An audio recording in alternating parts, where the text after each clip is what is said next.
This 17 News at Noon podcast is brought to you by Clinica Sierra Vista. Welcome back to the 17 News at Noon podcast, where we share your news on your schedule. And good afternoon, and thanks for joining us for the News at Noon. I'm Alex Fisher. America is waking up to an unprecedented moment in history. Former President Donald Trump indicted in connection with a case involving a $130,000 hush money payment that he allegedly made to adult film star Stormy Daniels. Trump blasted the grand jury's vote online, calling it a fake, corrupt, and disgraceful charge. And Donald Trump is set to turn himself in Tuesday afternoon in Manhattan. Meantime, Bakersfield Congressman and Speaker of the House Kevin McCarthy also responding to the indictment, tweeting, "Alvin Bragg irreparably damaged our country in an attempt to interfere in our presidential election."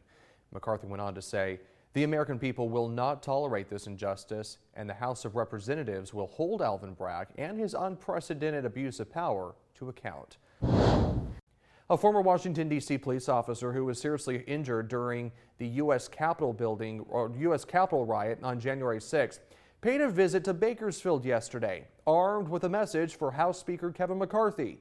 He also expressed deep concern about the public reaction to the indictment of former President Trump.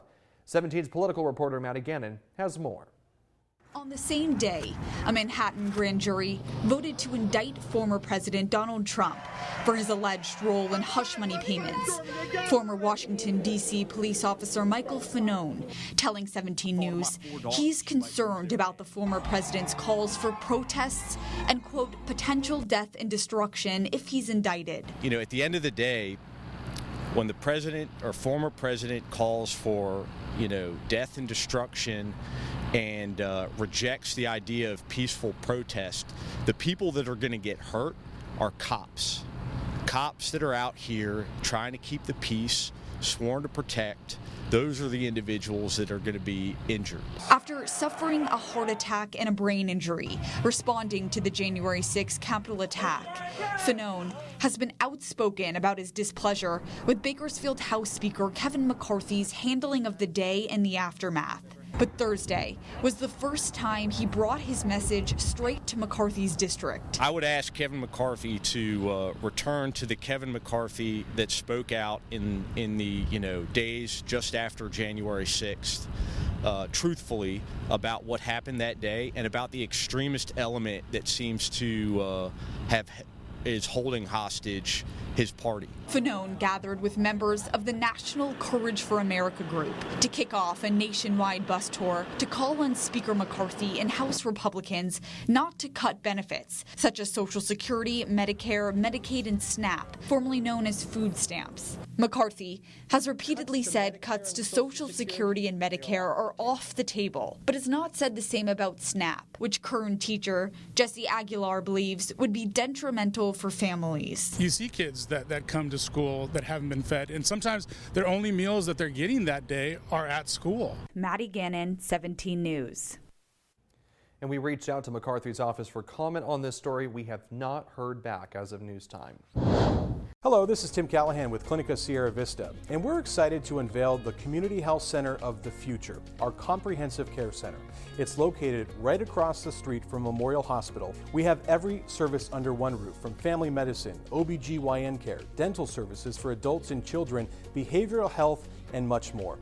So find your way to better care at Clinica Sierra Vista this year at our comprehensive care center. Visit our website, clinicasierravista.org, for the latest on this project. We'll see you soon. We have an update now on Pope Francis's health, and the Vatican says Pope Francis is expected to be discharged from the hospital tomorrow after being treated for bronchitis. According to the Associated Press, the Pope's recovery has been normal, so normal that he even ate a pizza for dinner last night. The 86-year-old was hospitalized on Wednesday.